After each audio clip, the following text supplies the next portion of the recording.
Do you ever feel like your paycheck disappears faster than a classroom full of kids as soon as the bell rings? You know what I mean. Somehow you get paid on Friday and by Monday it's like, where did it go? Gas, groceries, random school runs? It's gone. But I started using this app called Upside. And I'm not even kidding, guys. I've actually been getting money back on stuff I was already buying. Just from getting gas and a few everyday stops, I've built up a little stash and now I'm low-key saving it for a vacation. Cha-ching! And the best part? It's easy. You just open the app, claim an offer, and get cash back. There's no extra work. So if your money has been doing the disappearing act lately, especially every time you fill up at the pump, go ahead and download the Upside app and start getting some of your hard-earned money back every time you use it. All you have to do is download the Upside app and sign up using the invitation code Melinda35278, and you're on your way to earning cash back. I'll have the link in the show notes for you, plus the invitation code. Happy earning!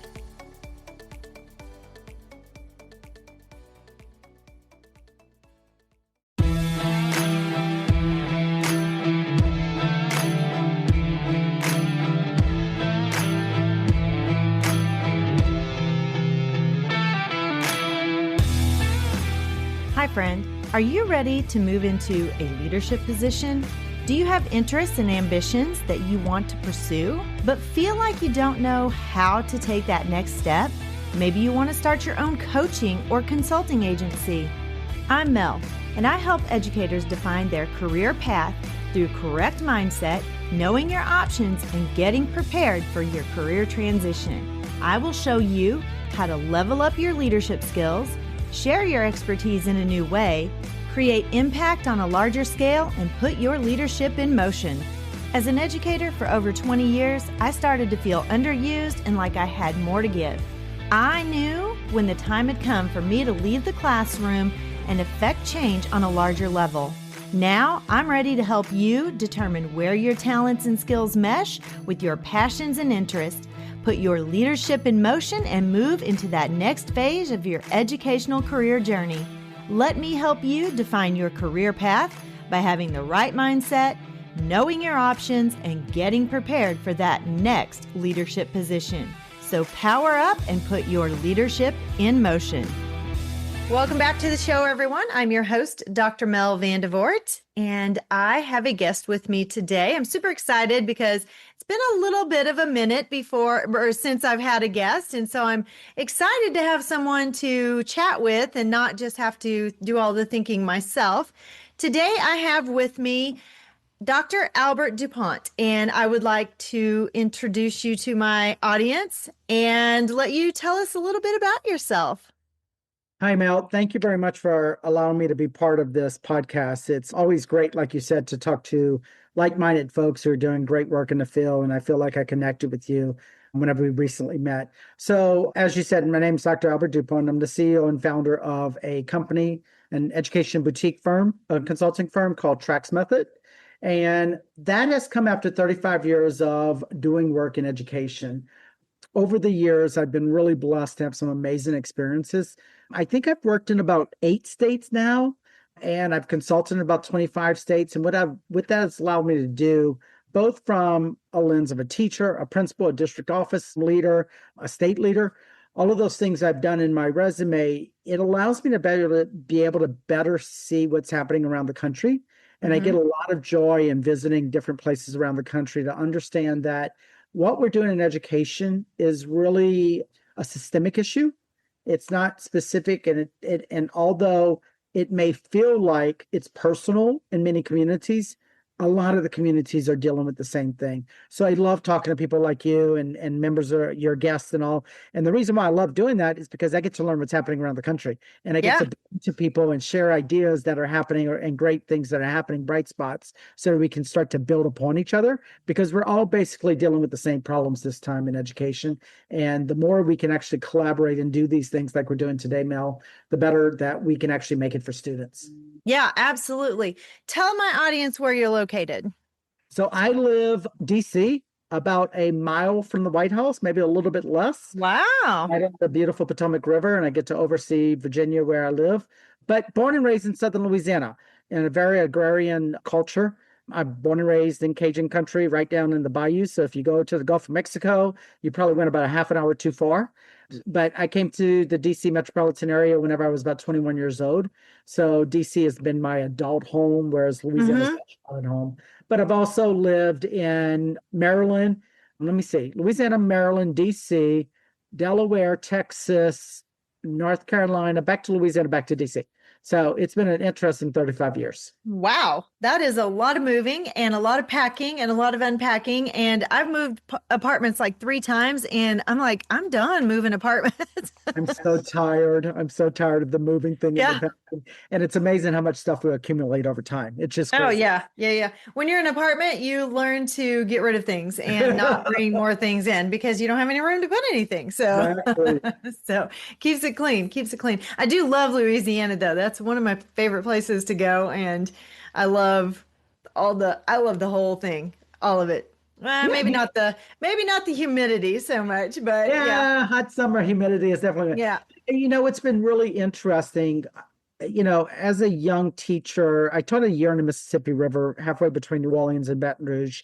And then I came up to Montgomery County, Maryland. At the time, Montgomery County, and still is, one of the largest school districts in the country, but also one of the most prestigious ones.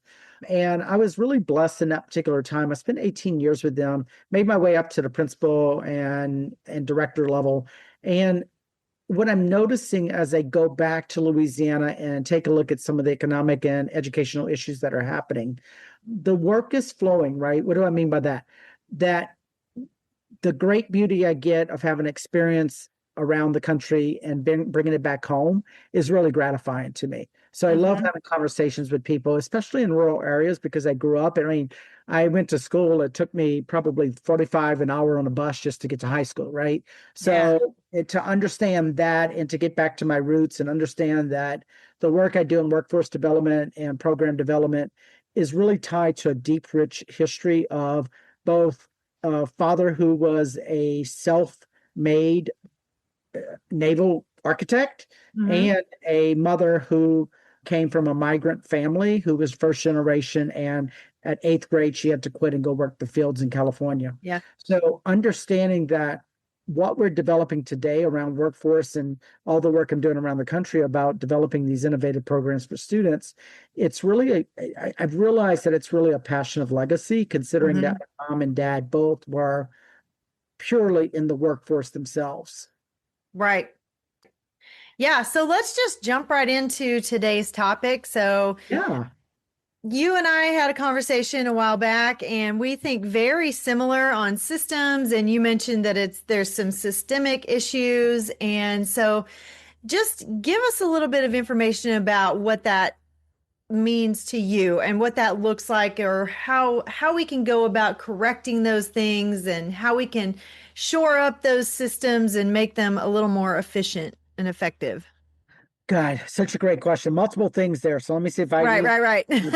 So let me go back to, I guess, the experience of being around this country and traveling to about 25 different half the states and meeting some amazing educators around the country, right? I do believe, and this is a core value of mine, that everyone wakes up every morning within a matter of a second. They want to do better than they did the day before. Hmm. And I think life and even this is just who my heart is, even the most evil person, if we consider them evil, I think the moment they wake up, they want to do better. But life hits us, right? Life hits us sometimes in 5 minutes, sometimes in an hour, sometimes half the day, maybe a little bit later if we're lucky, but life is going to hit us. And whenever I'm around the country, one of the things that, and it's taken me a few gray hairs to get here, I'll tell you that, Mel, because I didn't know this back then whenever I was a young principal at 35 trying to do this work 21 years ago now. At 56, I can now look at it and go, you know what? People are trying their best. They really are trying the best. And it's not, I just wrote something recently that said, if it's a one person problem, we need a coach. If it's Hmm. two or three or four people problem, that's a system issue, not a Right, person issue. right. what I'm noticing around the country happening over and over and over again is that it's not a one person problem. It's teacher to teacher to teacher within the same building, within the same district, within the Yep. same state, within the same country.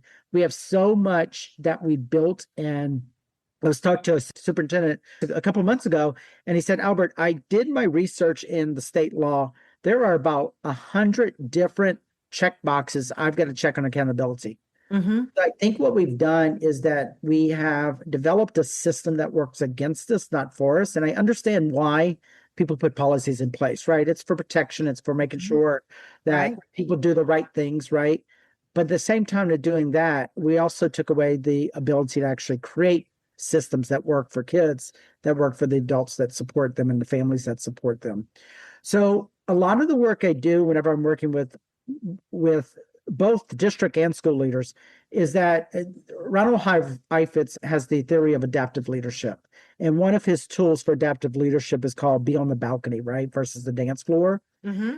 And most of the leaders I work with are so mired in the dance floor that they can't even breathe because they're so overwhelmed with the day-to-day, the fires, the whack-a-mole Yep. game, if you remember at the Yep. park, right? Where the amusement park where you just kept on trying to beat those things down, but they kept on coming up. And the Mhm. moment you beat one down, another one came up, right? And in that tyranny of the urgent, what tends to happen is that we get lost on the dance floor. You know, in my younger days, I used to go to these big box places where you have dance floor and you're one of a million people just in the darkness, in the, the light strobe, and you just don't know what's happening, and everybody around you is just crowded. And that's what it's feeling like to them, I think, many times, is that crowding. And whether it be metaphorically or physically crowding them, Mm-hmm.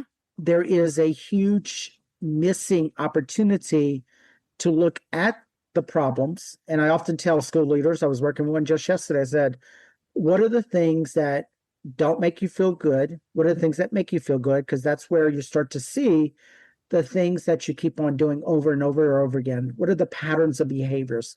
What are the phone calls you keep on getting? We Mm-hmm. have a lot of themes, and in the work you do, Mel, as superintendent, right? There are a lot of Yep. themes that pop up. But if we're on the dance floor, can't see the forest through the trees, Mm-hmm. what we see is the noise.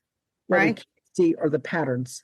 And as a school leader, our job as and district leader also is to become what I'm calling a system architect, right?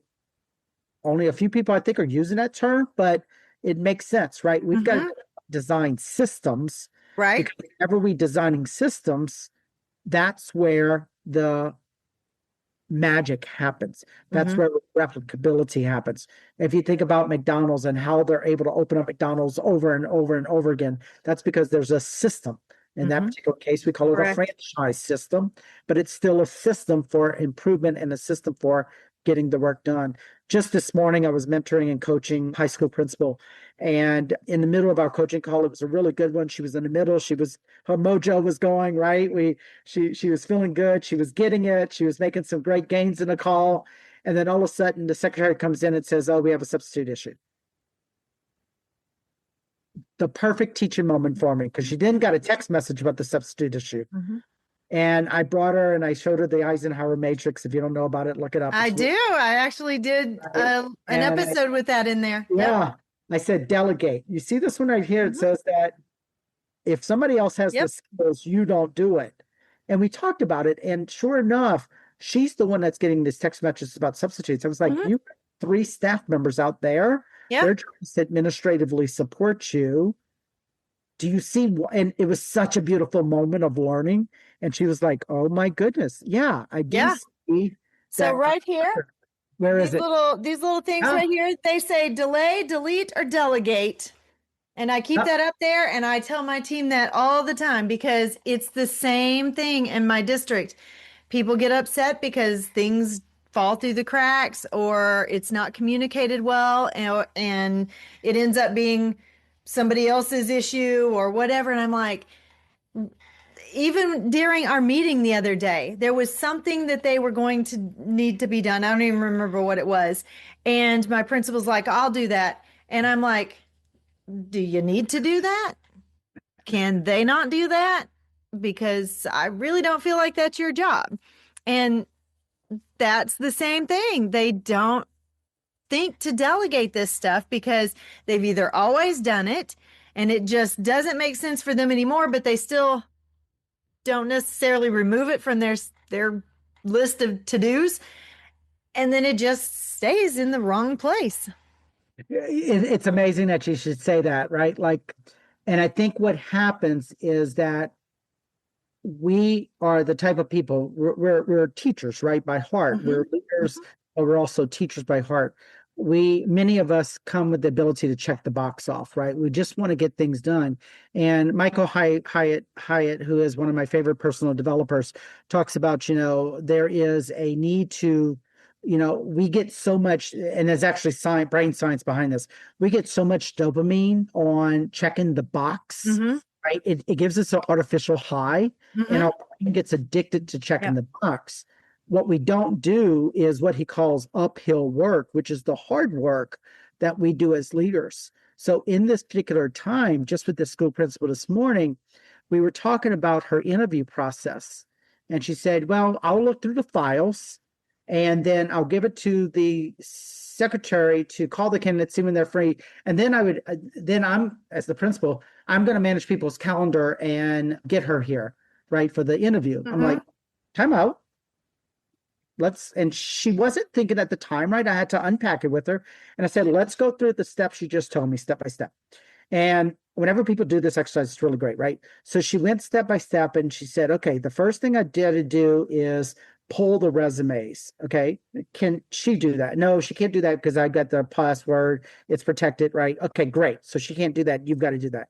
And then I've got to look through the resumes and find the best candidates. Can she do it? No, because I'm the instructional leader. I've got to do that. Great. Can she call afterwards? Yep. Can she make the appointment with all the parties to be at the table? Yes. I said, the moment you hand it off to her is the moment you let that go until the time you need a plan and review those again. And Yep. that was just in one call. I had two or three different, great Right. examples of what that looks like. And I think what happens with these school leaders and district leaders, because I think superintendents are just as guilty as principals are, is that the need to control overtakes them. And where they're not spending the control is what we talked about, being on the balcony, because she should be pulling her people together to design the system. Mm-hmm. And once the system's Yep. designed, her job is to make sure the system's being executed with fidelity. And that system architect, and here's the beautiful thing, Mel, I don't know how you're doing AI. I can things that years ago, I mean, heck, let's be honest, things months ago that would take me days to type up. With AI, I go into a meeting, I put my phone voice memos up, and I put it right there, and I tell people I'm recording this whole thing because I'm not going to take good notes. Mm-hmm. I need this thing to give me all the transcription, because that transcription now you can put into AI and it will produce, once you prompt it, to what you need based upon the conversation. Right. So I was leading a retreat a couple of weekends ago for a nonprofit education board. So whenever a principal is actually doing a plan and they can now monitor it, they start to be able to put out the immediate fires. Mm-hmm.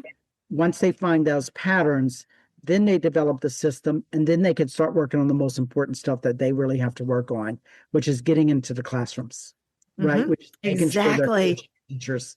But if Wow, they're you and we are on such a level playing field, because I keep telling my people that you don't need to do this stuff. You need to be in classrooms making sure our instruction is high level.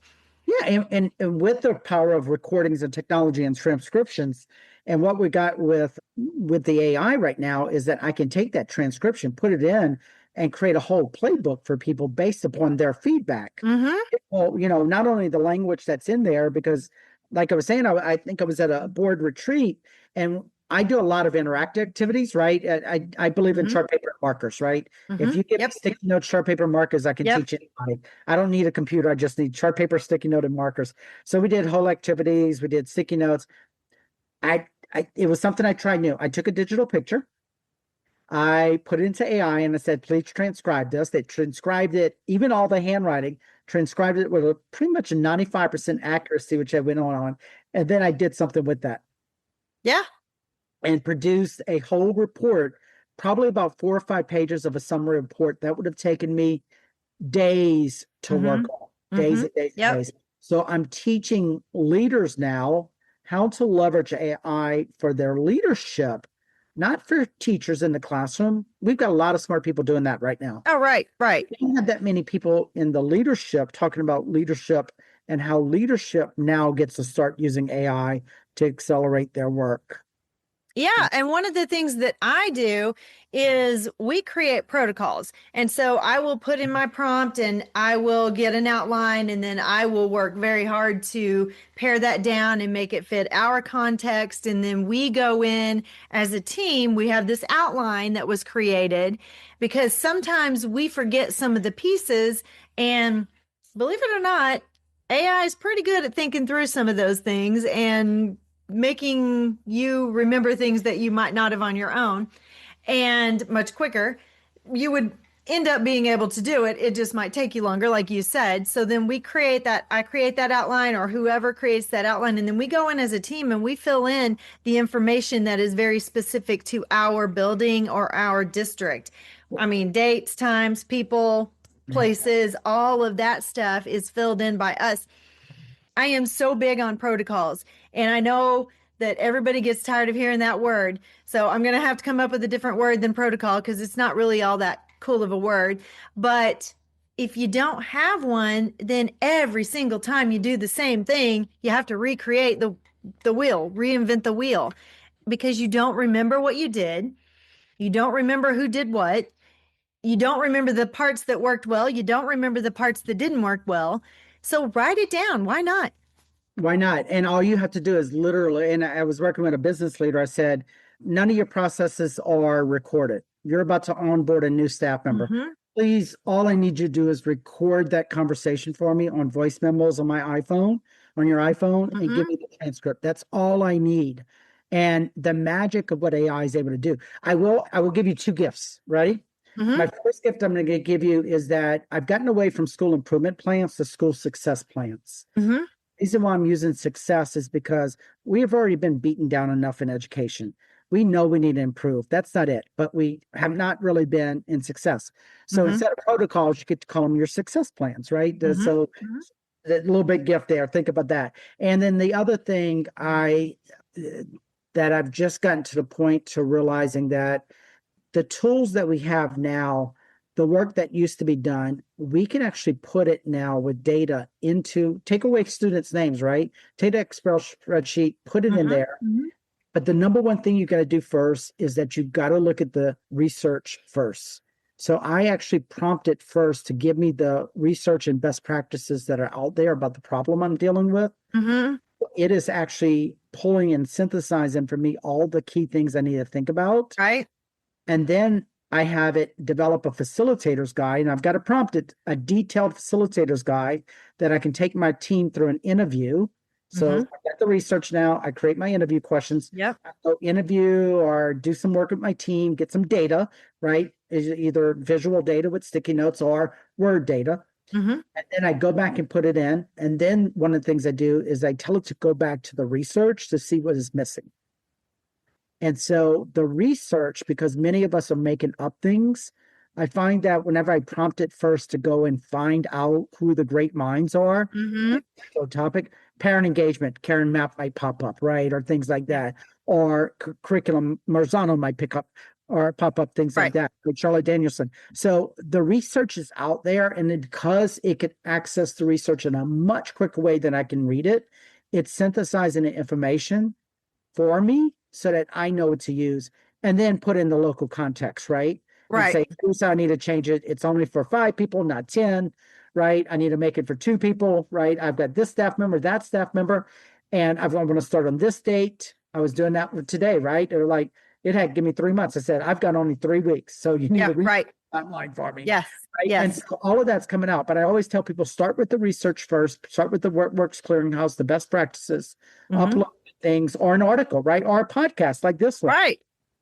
Upload it, let it synthesize, get you the most important details, because now because we can synthesize.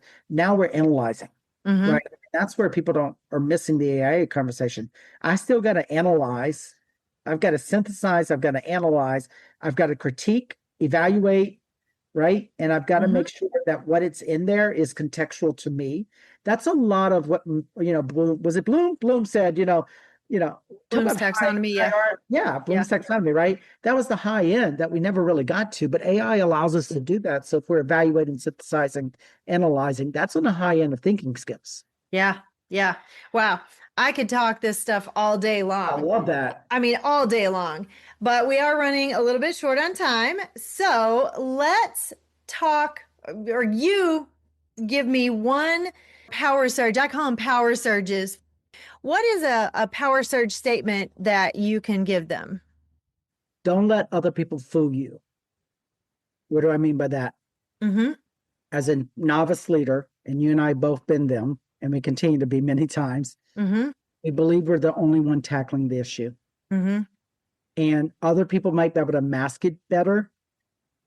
But Mel, today's problems are just not the same problems you and I had. They're Yeah. new, they're different, they're unique in many ways. Mm-hmm. They're very socially charged, politically charged, right? There's a lot of energy around them that you and I as principals didn't have to deal with, right? Mm-hmm. And so this is the first time in history where learners and teachers are at the starting line together with all the computers, with all the technology, with all the AI that's happening. We're all at the starting point, and even the most veteran superintendent is now starting all over again in many ways. So where a superintendent who's been in the job might look like they have it together, they don't know anything about AI that a newer generation will be able to absorb quicker, right? Because we are losing so many principles these days. Oh, And yeah. the only And person teachers. yeah, and teachers Mm-hmm. especially, right? The only people that are going to be taken over are people that don't have that leadership experience. And because the pipelines haven't been developed like they need to be more robustly. Novice leaders should always remember they're not alone. Reach out, and it doesn't have to be in the district. Just find somebody. Yeah. I offer anybody on your podcast to email me. I know you're going to give them my email address. Please feel free. I love to talk to people about this stuff, and I do a lot of posting for LinkedIn to talk about the systems approach. But with AI now, if I would have had this at 35 years old, Mm-hmm. my life would be significantly different in terms of what I was able to do for students. Mm-hmm. So now Yeah. that we have AI, embrace it for yourself first. It's going to happen in a classroom no matter what, but you've got to embrace it for yourself right now as Yeah. leaders. Yeah, absolutely. And I do. I mean, I've always been that person, and technology has never really scared me. And especially programs, I'm like, you can usually fix what you mess up. So sometimes even with ChatGPT or whatever you're using, you end up like way off over here and you're like, that is not even where I wanted to go. So you just scrap that and start all over, and you can get to where you really wanted to be. Mel, I don't know if you've explored this with the AI stuff, but all I know for AI right now, because I'm still in the baby stages, is input output, right? So Mm-hmm. type in the blank, get out. I'm now exploring skills, and the Uh-huh. skills get connected to your calendar. And I'm learning all the intricate ways behind Mm-hmm. basic right interface around skills and how Mm-hmm. skills can connect your calendar to figure out where you're spending your time and what to do. Right. So I'll come back to you whenever I figure that stuff out, because I'm really interested in how AI can really leverage leadership, because leadership is my thing, right? It's my Right. educational leadership is definitely my field of specialty. But if we can figure out how to leverage that from a leadership perspective, including again a principal who normally would not even look at data, she's in Mm-hmm. data now, and it's synthesizing her more than she could ever manipulate a spreadsheet. And Well, I now hope they're looking at data. They better be looking at data. they weren't before, but now she's found a tool that allows her to synthesize it, because I think the whole team was getting overloaded with the data, right? Because Gotcha. there's a lot of data out there Mm-hmm. that we Yeah, don't know how to connect. absolutely. Oh, let's let AI synthesize that for us, connect it, and then how do we use it is what's the Right. most important part. Great stuff. Great stuff. I wish we had more time, but unfortunately, we are out of time. So tell my audience how they can connect with you. Sure. Best way is Albert at TraxMethod.com. TraxMethod.com, TraxMethod.com. Okay. That's the best way. Also LinkedIn, Albert DuPont here in the DC area. Yeah, those are the best ways to get in touch with Okay. me. I don't do well on email. I don't do well on phone. So just reach out to me and probably within 48 hours, I'll get back in touch with you. Again, I'll send you my calendar link if they want to. I love having these phone calls. The Great. more I learn, the more I can support others. So Yeah, I absolutely. And all of that information will be in the show notes. My audience knows I am really good about putting my guest contact information in there. I just like to hear you verbalize it so they can hear it out loud. But thank you so much for joining us today. Great Yeah, conversation. I'll give you my calendar link too, and that way you can put in there and they could just direct Perfect. look for it. Thank you, Yes, man, for having me here today. you're welcome. Thank you. And for the rest of you, thank you for joining us today. And we will see you back here next time. Bye-bye.